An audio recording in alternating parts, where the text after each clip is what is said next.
பக்தியிலே கனிய வேண்டும். அரும்பு மலர் காய் கனி என்று தாய்மானவர் சொல்லுவார். பக்தி கனிய வேண்டும்.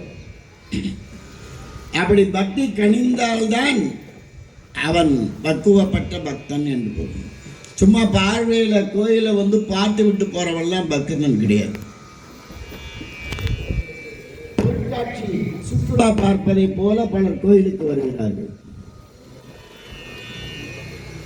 ஆண்டவனை பார்க்கின்ற அத்தனை பேரும் பக்தர்கள் அல்ல.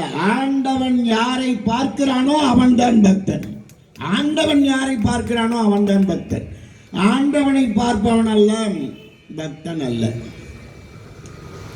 அப்ப ஆண்டவன் யாரை பார்க்கிறான் என்றால், எந்த ஆத்மா உத்தமமானதோ தவம் செய்ததோ